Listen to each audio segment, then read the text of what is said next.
Hello, and welcome to our program, The Path to Prosperity, Financial Literacy for the 21st Century.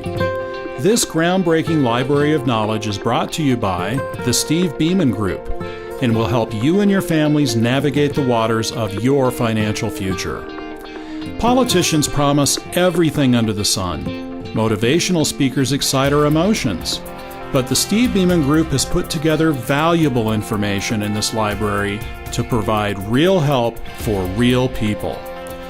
This isn't a political promise of getting something for nothing, or a rah-rah speech designed to make you believe you can be rich. But rather, we provide you with an intensive study of finance and economics from a practitioner who knows what you need to know to be successful. The Steve Beeman Group has worked very hard to make this program enjoyable as well as informative, using language that you'll understand, not the fancy words of Wall Street that can leave some of us bewildered. We don't teach you academic ivory tower theories of how things should work, but the real-world realities of how things actually work. Steve Beeman has devoted almost 30 years of his life to practicing economics and finance, and has extensive experience working with retail consumers all the way up to institutional investors. His practical experience spans the breadth of Wall Street, and he is now available to help you take control of your own destiny. He will help you chart a course unique and accountable to you and your family. Now, finally, you will be truly empowered to create financial plans that work. You will no longer be forced to listen to the, quote, financial professionals, unquote, who seem to speak a language of their own. Steve will teach you how to see through the facade and behind the wizard's curtain to see how things really work. You will learn practical lessons like how to save money on banking and not pay for image, how to manage your debt smartly, and how to manage your FICO score, that's your credit score, so that you can get the best possible interest rates. You'll learn how to build a financial plan that works for you, how to invest your money, and especially how to avoid taking the advice of charlatans who are out to exploit people's lack of knowledge. You will become the master of your own universe. No longer will you be a slave to the Wall Street masters. This practical information library is divided into 2 volumes and 12 CDs. The first section covers basic introductory information you absolutely must know, and the second section moves into more intermediate information. In the first section, Volume 1, entitled The Basics of Financial Literacy, covers banking and credit, savings accounts, and basic insurance. Knowledge everyone, from the high school student to the most senior among us, needs to know. This continues into income management, how to generate savings, manage taxes, and accrue income in an increasingly competitive world. The second volume, entitled Intermediate Financial Literacy, begins with financial planning and integrates key economic material to help you understand what you need to know. It also covers and moves through the world of investing from the most basic concepts of stocks, bonds, and mutual funds to more complex issues of options investing. Finally, it will explain advanced concepts ranging from tax shelters to advanced investment strategies. We have also produced a workbook to help you integrate this powerful knowledge into your daily life. In addition to this powerful audio library, we've established a website at stevebeemangroup.com, where you can ask questions directly to Steve Beeman about the material. You can also go there to hear the vast wealth of information contained in the hundreds of SBG audiocasts and see other ebooks and other tools provided by the Steve Beeman Group. If all this sounds good, it gets better. The Steve Beeman Group not only helps you grow and understand the financial part of your life, but was created to also help you on all the paths of your life. Would you like to improve your attitude and prioritize your emotions while developing the attitudes of successful people? Do you want to begin a new physical path to improve your health and wellness? Are you open to expanding your intellectual horizons to become a more well-rounded and smarter person? Are you interested in exploring purpose in your life's meanings? Well, if you're interested, the Steve Beeman Group will walk with you as you journey on your spiritual path as well. In short, the Steve Beeman Group has built a resource for you that will provide you guidance on your journey of life. This financial library is critical and fundamental to your well-being, but without the same knowledge on all of the paths of your life, you may not find yourself living up to your full potential. And that's what we're all about, helping you live up to your potential. The Steve Beeman Group believes in the individual and believes in your ability to improve your situation. Steve believes that the only way to promote happiness, prosperity, liberty, and goodness is through real help for real people. So join us today on your path to prosperity. Hi, I'm Steve Beeman, and thanks for joining me on this expanded financial literacy program, Your Path to Prosperity. You know, I've spent most of my life working with people trying to improve their investment performance, and through that experience, it's become very clear to me that regular people just like you simply aren't given the information that you need to create your wealth, to manage your wealth, and thereby create a financial situation for yourselves that meets your needs. I mean, the statistics are just overwhelming. Over 90% of Americans retire without the money they need to live as they want. There's a home foreclosure every 90 seconds in this country, and I could go on and on. Well, that was the genesis of this program for me.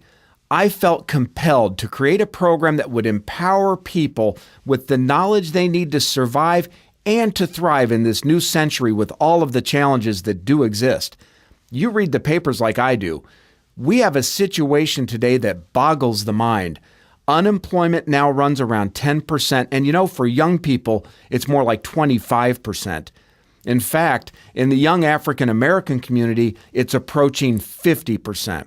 We hear daily of the debt bomb that hangs over our head with federal government debt at $13 trillion, or is it $113 trillion when everything's counted? We see advertisements all over the place telling us to buy gold because the currency is going to collapse. But then we hear economists telling us that we face deflation, not inflation. And frankly, why does it matter anyway? We have a hard enough time paying the bills without even thinking of putting away more money. Medical costs are rising, college costs are rising, and we're beginning to look at retirement as a historical concept because our investments just haven't lived up to what we need, period. So what do we do? Who do we listen to? Well, all of these questions came together and made me just think to myself, enough. There's got to be a better way, and I am firmly convinced that there is. If you study wealthy people and live among them as I have, and then you look at those mired in poverty, you begin to realize that the differences aren't all that great, but they are substantial. The key issue, I believe, that keeps some people bound to the servitude of poverty, yet propels others to the heights of wealth and prosperity, is simply knowledge. And it's not necessarily the knowledge gained through an academic master's program, but the basic foundational knowledge that seems so simple to some, but so foreign to others. Well, as I began this Path to Prosperity program, let me give you a little background because quite honestly, I'm just like you. It's just that I've spent years learning what I believe should be commonly known. I grew up in Indiana, the fourth child of a typical Midwestern couple. After high school, I went down to Purdue University and I studied political science and history. I don't know why. I guess I toyed with law school at one point. But more than that, I just found it interesting. Well, anyway, during my time at Purdue, I also started my first company, selling cookware door to door. At our peak, this little company had 45 salespeople bringing out our products direct to the consumer. The life lessons learned from this were innumerable and ranged from the basics of entrepreneurship, how to start a company, how to keep the books, how to file taxes, and even how to do payroll. But more importantly, the bigger lessons of how to motivate people, how to bring out the best in people. As college wound down for me, and so did this company, I read an abstract article about the Apple IIe. Now, many of you may remember that. Well, that awareness led me to write my first booklet, Computers Made Simple, and I then began a consulting and speaking company. During this time, I also became involved in the stock market, penny stocks to be specific. I learned of a small company that was going public, and that made my naive optimism go wild. This company, a small technology company, had the promise of becoming huge, like so many you read about. And it came out public at 10 cents a share and quickly ran up to 33 cents. Well, to make a long story short, I figured out how to buy a whole bunch of that stock at 33 cents. And then I went to Mexico thinking to myself, how hard was this? Why do people fret about money all the time? This little stock will go up to $3 and I'll be retired at the ripe old age of 23. Well, as you can probably guess, it didn't go up. It went down to 3 cents, and that proved to be the beginning of my financial career. As a result of that disaster, I went to work for the E.F. Hutton Company. For a young, ambitious person like I was, this was great. I went through their 6-month training program and was awarded the title of Registered Representative, which translated to the world at large as financial expert. Well, the reality was I knew very little, but I did know more than the average person. And what I found out is that average person could be the retired business executive, the professional attorney or architect, or the widow down the street. It struck me that most people knew nothing about Wall Street, nothing about its products, its language, or anything else.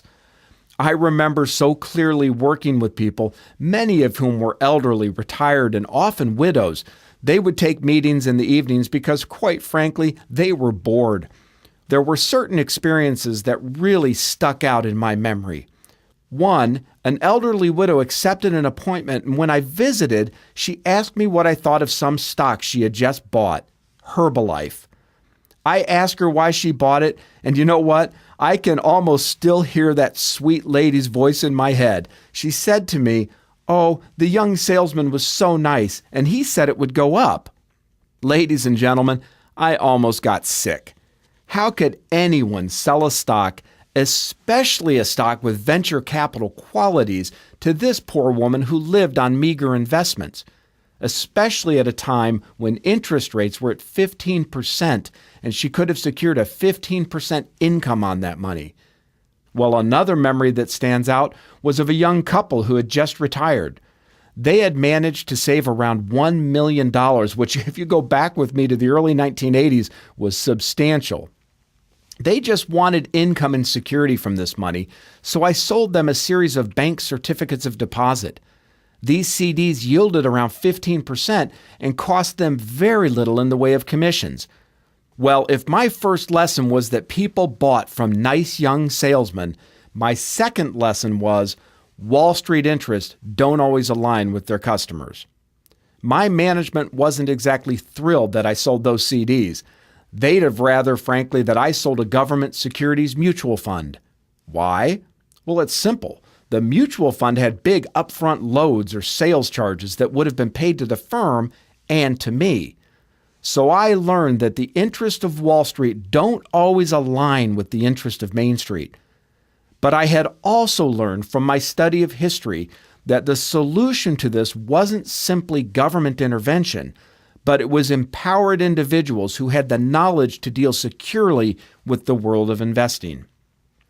I moved from the retail world at E.F. Hutton to the institutional world with Zacks Investment Research, a Chicago-based provider of investment data, software, and stock selection models. This continued my learning experience and exposed me for the first time to institutional investment managers and the complexities of portfolio management, stock selection, asset allocation, and all the rest. I was also exposed for the first time to true academics. And I'll tell you, folks, academics do see the world differently than you or I. Well, anyway, subsequent to Zacks, I went to Wharton Econometrics, where I sold econometric data and consulting to the Fortune 500 companies. This continued my learning curve for economics and also continued to build on my understanding of how academics think. Let me give you an example. In a meeting of a Midwestern tire company where I had developed an agreement to create production line forecast for car lines, I was scheduled to present the results, so I had one of our senior economists fly in for the meeting. The meeting went something like this. The CEO reviewed the data, looked up and said to me, now I'm going to paraphrase here because I can't use the colorful language he did, "These numbers make no sense." Well, hearing this, the economist looked back undaunted and said to the CEO, "I never said the numbers would be right, but the models were elegant." What? Well, welcome to the world of academics. It doesn't always matter what is, only what should be. And by the way, I'm not down on academics. I'm not down on all of them at all. But part of my hopes in creating the financial literacy program is to tell you what you need to know from the streets, not from the ivory tower. Anyway, in 1991, together with two very bright colleagues, I formed Chicago Investment Analytics. We went to the world of institutional investment managers with new ideas in how to pick stocks, how to sell stocks, and how to predict certain future events. We were successful by virtually every measure of a small business. We had a good revenue model, a good cost model, and a good overall business plan and a truly great partnership. In fact, I like to think that we were part of the overall movement by the investment management world into quantitative finance. Well, we were so successful that in the year 2000, we were acquired by the Charles Schwab Company, and what a wonderful company that is.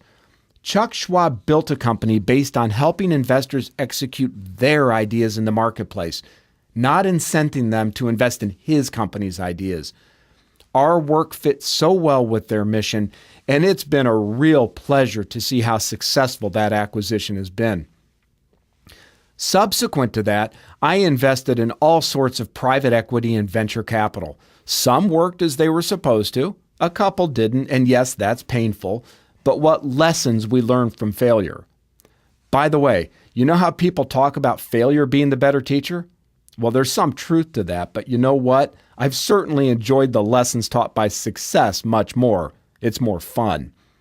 Well, anyway, on to my story and why I wanted to do this so badly. In 2005, at the age of 43, I entered a long and protracted divorce process. Now, folks, I know that many of you have suffered through these nuclear wars, and that is exactly what they are. But as a person in their midlife, when it all came down and concluded, and after the attorneys had gotten all that they could, I did some serious soul searching about what my life would be about. I had a number of options. I could go back to Wall Street and work to make as much money as possible. I could simply retire. Or I could try to do something bigger. Much bigger, in fact. I could actually try to help people. Not help by providing the type of short-term emotional motivational stuff, but I mean really help people. Not provide the empty promises of politicians, but I mean really help. If you will, to take self-help to the next level of real help. Now, I'll tell you, to many around me, this was a pie-in-the-sky dream that was just too big and therefore would never materialize. Many people thought, Steve, you can't change the world. Well, you know what? I say to them, nonsense. What's needed to change this world is simply knowledge. Knowledge given to empower people so they can make their own choices without the misrepresentations that so often occur on Wall Street, in Washington, and on Madison Avenue. A knowledge not born out of an academic desire to understand how things should be, but born out of the real-world streets where things just are. To me, the question became, why is it that we live in the wealthiest time, in the wealthiest country in the history of mankind, and yet over 90% of the people retire without the money they need to live as they want? Why, after spending trillions of dollars on social programs following Lyndon Johnson's proclamation that we should never have poverty in our country, and therefore his creation of the Great Society programs, why do we still have poverty? And why is poverty seemingly worse than ever before? Why do Americans struggle and stress over finances so much? Why? Well, folks, I believe the answer truly and simply is knowledge. We are inundated with Wall Street, Madison Avenue, and Washington proclamations of how we should live, how we should spend our money, our time, and our talents. And those paths have led us only to the financial turmoil we're in. We need a new model, a new paradigm, if you will. And that's overusing that phrase, but it's true. We need a truly new system of individual empowerment where people have the knowledge, the understanding, and the wherewithal to make their own choices, independent of the manipulations of the power structure. Knowledge is power. You want to help the institutionalized poor in our country? All the programs in the world won't help if they don't have knowledge. You know as well as I do that politicians exploit circumstances for their own purposes. I mean, how many times do we hear from politicians who decry the poverty in our nation and around the world, but whose only solution is another program? Well, we need to truly empower people with the life skills they need to better themselves, and that empowerment is what the Steve Beeman Group is all about. So I had the background, the knowledge, and the deeply held desire to create an enterprise that at its core truly was out to provide real help for real people. As I looked at this, I went into my own experiences and I thought about the 5 paths of life that I was on. Clearly, I had a financial path and I was well established on it. But I also had an emotional path, a physical path, an intellectual path, and a spiritual path. So I set out to build the Steve Beeman Group. And to that end, I've assembled a group of people who share my vision, and together we're embarking on a lifelong journey to provide whatever help we can to all who will listen. This Path to Prosperity program has been a real labor of love to build. While my experiences led me to an understanding of most of it, I've had to do my research too. I've had to interview other professionals to gain their insights, and I've had to compile this into something you could understand and use. I'm confident that this library of knowledge will set you on a path to financial freedom.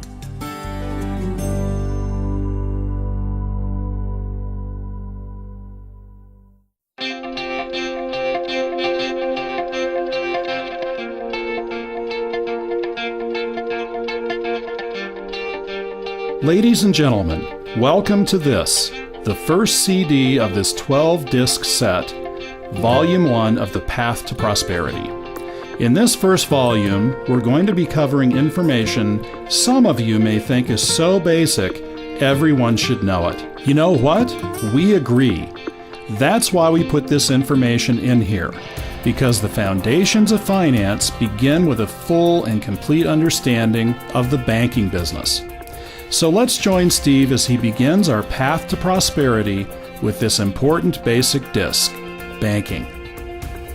From the earliest days of my working life, I remember having had some relationship with some bank somewhere. I think my first experience, like many of you, was just opening a passbook savings account where I could put in the small amounts of money I earned from my minimum wage job and then watch it as it grew slowly. Very slowly. Well, as my income grew, this experience grew into a checking account and then a regular savings account and so on and so forth. I never really thought about it much. The bank was just a convenient place to keep my cash, and I never had that much of it to begin with. I never thought about the charges I incurred or the promises my bank made to pay me the highest rate on CDs or charge me the lowest rates on a home mortgage. I just never thought about it. But as I grew and I became more and more aware of banking and all that entailed, I became more sensitive to certain facts. Fact number 1, the bank needs you more than you need the bank. Fact number 2, frequently when you don't need money, the bank will loan it to you. When you do need it, they won't. And fact number 3, banking is a complete commodity, and you should strive to spend as little on it as possible. Today, my friends, there are over 8,000 federally chartered banks in the United States and over 6,000 federally chartered credit unions. These banks and credit unions compete mightily for your business, offering you free safe deposit boxes, better interest rates than the next guy, and lower fees than the next guy, whatever they can do to differentiate a fundamentally similar business. So what are these mighty institutions that so impressively put up large stone buildings and seek to impose an image of power and stability? What do they do, and how do they do it? And more importantly, how does this all affect you? What does it matter? Well, at the core, a bank is a very simple place. It borrows money from you, the public, through the deposits that are made. And yes, that means that every time you make a deposit of your payroll check or anything else, you're loaning the bank money. The bank takes that loan from consumers in the form of checking accounts, savings accounts, and certificates of deposit. That's the inflow side of their business. The outflow side is the loan that's made using your borrowed money. Banks loan money via credit cards, home loans, car loans, and business loans. That's about it. They borrow money from you and loan it out to your neighbors. Pretty simple, right? Well, it is. But let's take just a few minutes and go a little deeper into what they do to provide you the necessary information that you need to take charge of your relationship. On the deposit side, the three principal vehicles banks use to collect assets are checking accounts, savings accounts, and certificates of deposit. Fundamentally, they're all the same. You're loaning money to the bank. The difference is in the time frame of the loan. When you deposit your money into a checking account, those funds should be available to you immediately for withdrawal. So the bank doesn't get much use of your checking account money, and therefore they don't pay you much for it. In fact, increasingly banks are charging you for checking accounts because there's just no money in it for them. Now, in some circumstances, you'll find that banks even hold the funds, meaning that you can't access them right away. Now, you can't really blame the banks for this. There's a practice known as check kiting, in which someone deposits a check that's no good into one bank, and then they withdraw the funds only to cover the bad check with another bad check from another bank. This can be very profitable. In fact, so profitable that in the 1980s, the E.F. Hutton Company, a very large Wall Street investment bank, was convicted of bilking the banks out of millions of dollars by writing these bad checks. Now, of course, individuals do that too.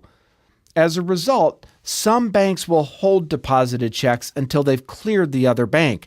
This ensures that there are good funds to cover the deposited check. Again, you can't really blame the bank, but it is frustrating as you, the honest consumer, lose immediate access to your money. Remember that the bank is simply holding your checking account money with the expectation that you will write a check, that is, withdraw your money, immediately. And by the way, debit cards act just like that as well. Where a check is a paper instrument that's written to give another a claim on your account, a debit card likewise gives the merchant to whom you present it immediate access directly to your account, that is, your money. Thus, checking accounts, which now include debit cards, are the most liquid and readily available form of cash that you've loaned to your bank. Extending the timeframes a bit, and thus reducing the liquidity and availability, is the savings account. Here again, you loan the bank money, but they expect to keep it longer, which gives the bank a longer time frame to use it. Thus, because they have more use of your money, they'll pay more for it. Now, the rate they pay you is set on a number of factors, including the economic environment, in other words, what other interest rates are doing, and how large an account you have. It may or may not be obvious to you, but the larger a savings account is, the more cash a bank has to use, and therefore the more valuable it is.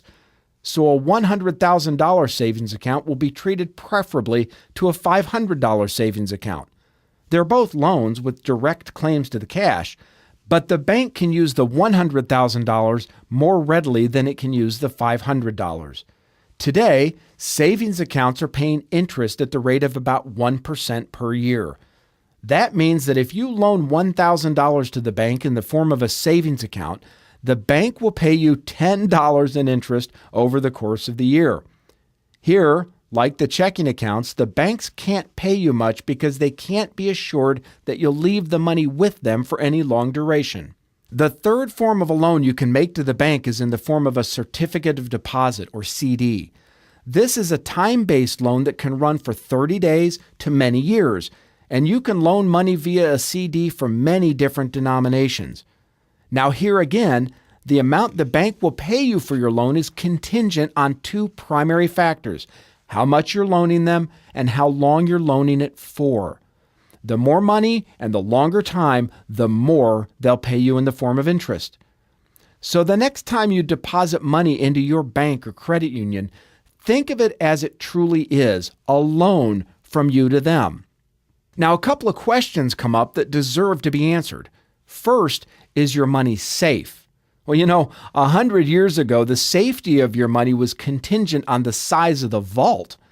Now, though, following the turmoil of the Great Depression, the money you've loaned the bank is guaranteed by the Federal Deposit Insurance Corporation up to $250,000.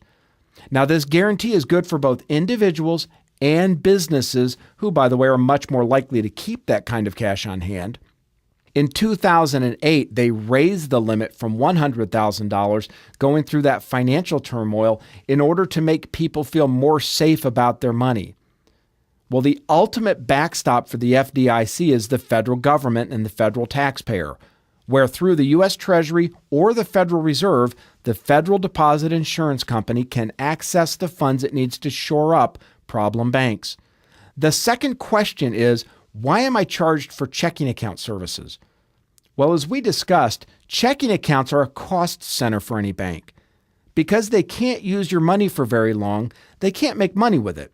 Thus, the cost of the bank building, the tellers, the technology, and all the like have to be paid somehow. Also, as Americans moved short-term money from bank checking accounts to, say, money markets, the banks were left in a position of needing to generate income. Thus, many banks now charge service fees of up to $20 a month on checking accounts. Also, it's not uncommon today to have other fees like ATM withdrawal fees, check fees, and the like.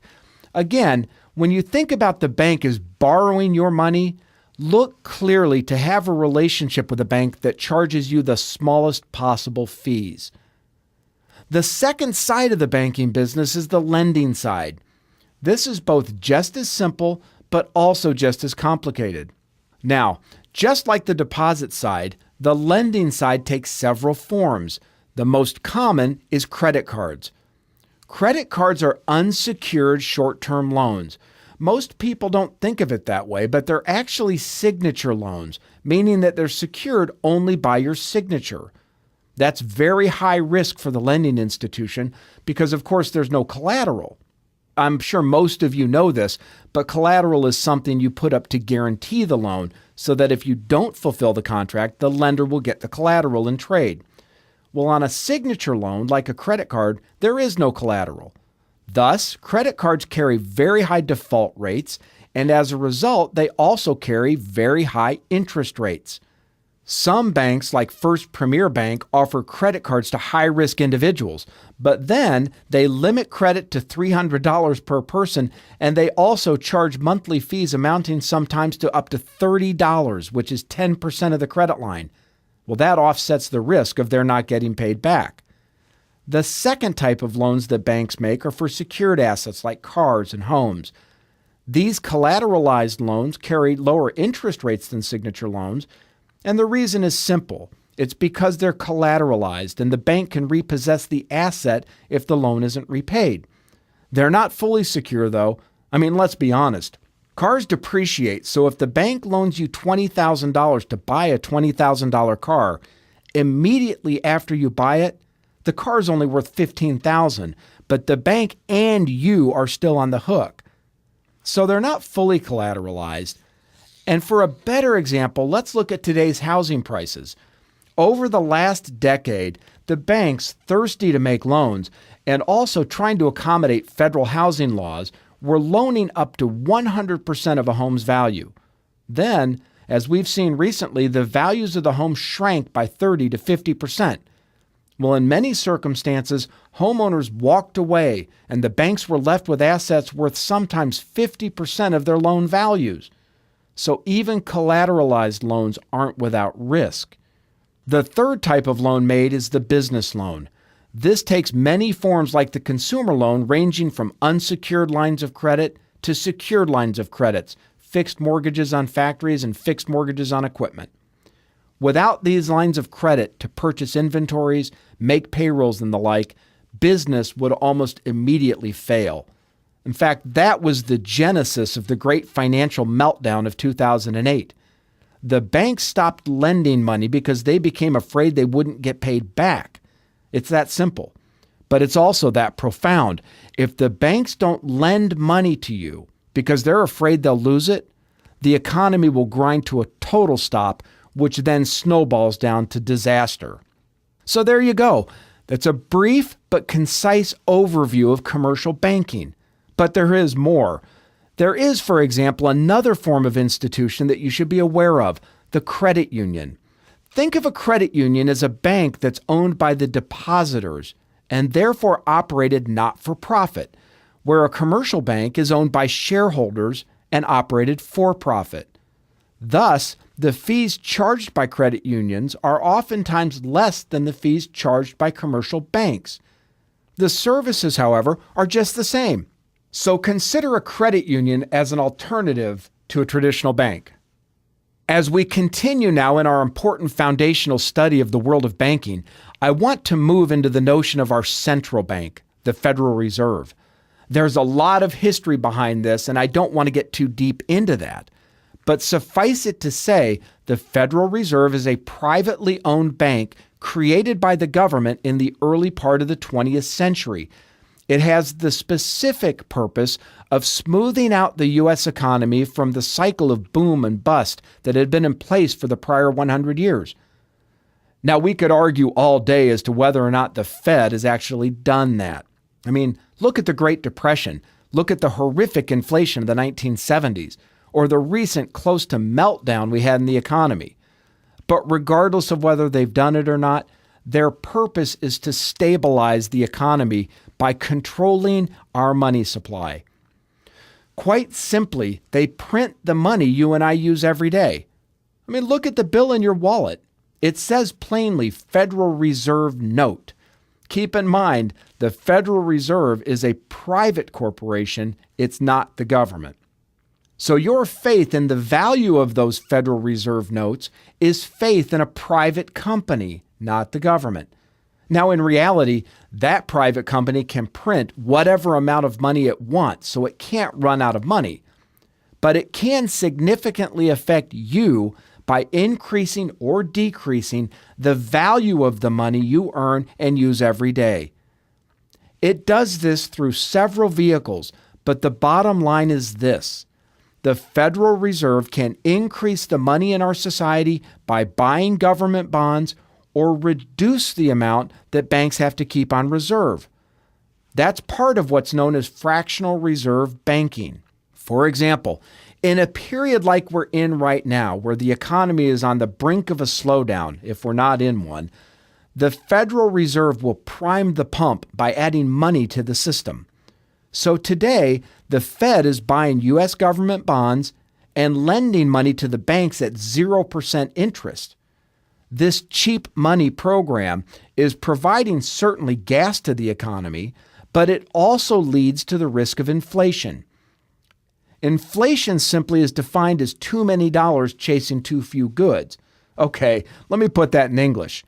That means if we have a total money supply of, let's say, $1 trillion, and if you have $1 bill that will buy you a hamburger, if we then double the total money supply to, say, $2 trillion, your dollar is only worth half of what it once was. So that hamburger now costs you $2. That's one form of inflation. The actual money supply in the United States as of 2010 is a little over $10 trillion. This supply of money has expanded greatly over the last 2 years, which is why some economists now warn of impending inflation. Now, the Federal Reserve, as I mentioned, is a private institution, and it's owned by member banks. Now, ownership of the Fed is a little different than normal stock ownership. The member banks who own shares are paid by the Fed for their capital contributions. But let's remember, the Fed is nonprofit, so there's no distribution of profits. But even with that, I'm quite sure that both you and I would like very much to be part of this highly exclusive group of shareholders. The big argument against the Federal Reserve is that it holds a great deal of unelected power over you and me, the private citizen. This power stems from the Fed's power over the money supply, and thus its control over our economy.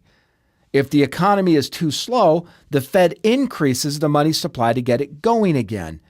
If the economy is too fast, then the Fed decreases the money supply to slow it down. But what if the geniuses at the top of the Fed are wrong? What if they become politically controlled and print too much money to stimulate the economy, and that then leads to a devaluation of your money through inflation? What if the Federal Reserve just prints up money for its friends in the banking business and it bails them out of their bad decisions? In some ways, this just happened, of course, as our Federal Reserve gave trillions of your dollars to foreign banks in support of them through this financial crisis. But who voted for that? Who gave them the right to give your money to foreign bankers? Oh, but wait a minute. Whose money is it? It's the Fed's money. Remember the phrase Federal Reserve note? The money is the Fed's, so they can print as much of it as they want, and they can use it however they want, as long as the U.S. Congress lets them operate in secrecy and autonomy. Now, I'm not given to conspiracy theories, and I do believe the Federal Reserve, managed through its Board of Governors, generally strives to achieve what is known as price stability. In other words, prices that aren't swinging wildly up or down. I do believe, though, that the Federal Reserve is managed by people, and those people are fallible. Yes, many of the people involved have doctorates and even Nobel Prizes to their names. But let's not forget that it was Nobel laureates who gave us the disaster of long-term capital in the 1990s, or those same academic geniuses who gave us the recent mortgage meltdown. As I've said before, sometimes academics just don't understand the real world in which you and I live. Sometimes, but not always, academics see things as they should be, not as they are. The third piece of the banking puzzle is the investment bank. Unlike commercial banks, investment banks typically don't take deposits, or at least they haven't in the recent past. Now, I'm sorry for the history lesson, but it's necessary. One of the causes of the Great Depression was the lack of separation between commercial banks, that is, deposit-taking institutions, and investment banks, that is, institutions working in securities underwriting and sales. Thus, as the bankers took in deposits, they were free to risk them in the world of stocks and bonds. This proved to be a disaster as it put the banks at risk of collapse. Now, I'm going to digress a minute because I'll be darned if history doesn't repeat itself. The causes behind many of the bank failures in the 1930s were, and get this, identical to the causes in the 2000s. Have we learned anything? I guess not. Well, anyway, as a result of the financial disaster that hit the country, during the 1930s, a law was passed that separated commercial banks from investment banks. What it said basically is that deposit-taking institutions could not also act as underwriters and sales agents for stocks and bonds. This act was known as Glass-Steagall, and it greatly reduced the risk to the banks. But it also kept them from engaging in one very profitable side of the financial business. Now, if we look at investment banks, they in fact do have glamorous titles and glamorous job descriptions, but at the core, they serve two functions. First, they help raise capital for businesses and government by underwriting the sale of stock and bond offerings. And second, they engage in actively trading these securities back and forth, which creates a liquid secondary market. Now, there's consulting they do and other things as well, but those two first things are at the core. The underwriting business can be truly glamorous and certainly profitable. Let's say, for example, the United States is going to war. Well, take World War I, for example. And let's say it doesn't have the money to do that. Well, it approaches an investment bank and pays them to sell bonds to the public, and that in turn will help pay for the war effort. If you study this function of the investment banks, you'll see that selling war bonds is as old as history itself. Every government has done it, and every government will do it.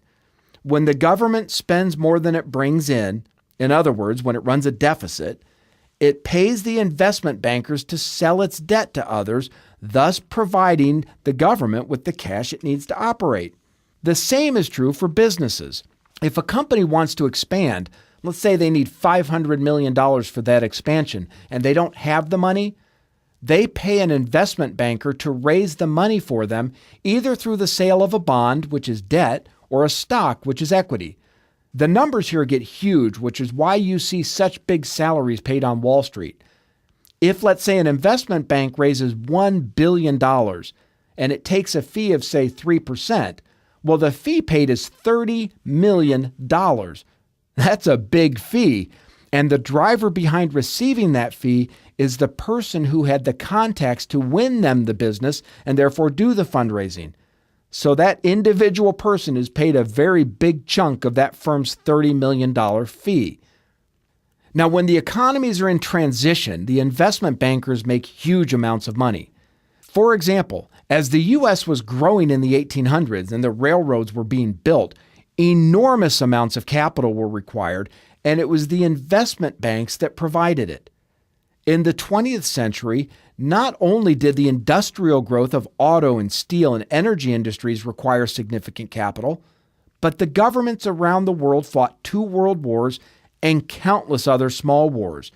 In addition, they created social programs that, when taken together with military spending, ran huge deficits that needed funding. So the investment banks have cleaned up in the recent past, as it were. Now, the second function of investment banks is to create a secondary market. They do this through the network of registered representatives they employ, otherwise known as stockbrokers. These brokers act as selling agents, and they sell either the initial public offering, that is the first time a company or government security is offered, or they sell securities in the aftermarket, in the secondary market. So when you go to a broker to buy or sell a stock, you're banking on there being someone else on the other side of that transaction. If you're selling, someone else better be buying. And if you're buying, someone better be selling. Well, the brokerage side of the investment banks conducts this trading through institutions like the New York Stock Exchange, the American Stock Exchange, the NASDAQ, and other exchanges. The creation and promotion of this secondary market for stocks and bonds helps create liquidity, which then increases the interest of the investing public. Let's put it this way. If ABC Company wants to raise $10 million and their investment banker approaches you to buy some of the stock, you probably wouldn't do it unless you could turn around and sell it when you wanted. Well, that's correct, right? Well, a strong secondary market in the United States and in other developed nations creates an active marketplace for those shares so that you can take the risk of buying the initial public offering, knowing that you'll be able to get out of those shares in an active secondary market. So there you have it, a concise yet complete explanation of the world of banking. We've learned that there are 3 driving parts to the banking industry: the commercial bank and credit union, the Federal Reserve or central bank, and the investment bank. Working together, these institutions create liquidity and help raise the capital that fuels the economy of the United States and of the world. It's an effective system, but it does sometimes break. We saw that during the 1920s, when the Federal Reserve was offering money too cheaply. The commercial banks were operating as investment banks and they were offering too much debt. In fact, in the 1920s, if you wanted to buy a share of stock, you only needed to put 10% down. That's known as leverage, and quite high leverage at that. Think about it. You bought a share of stock at $20 by putting only $2 down. If that stock drops by, let's say, 20%, which is very common, it's now only worth 16, and you're underwater by $2. Well, now you have to come up with the money or your position will be sold and you'll be on the hook for the balance. Well, this incredible leverage was part of the cause of the Great Depression. Now, I'm curious, do you see a similarity here between the meltdown in 1929 and the meltdown in 2008? Sometimes it's shocking how closely history mimics the past. After the collapse of the Great Depression, the investment banks were separated from the commercial banks. We talked about that a few minutes ago.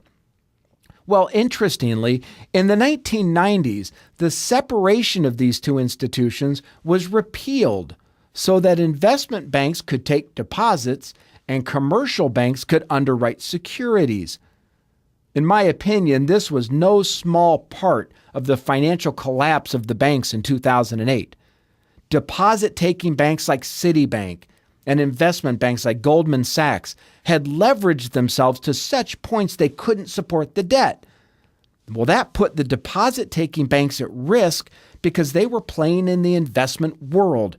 Don't ask me why this was done.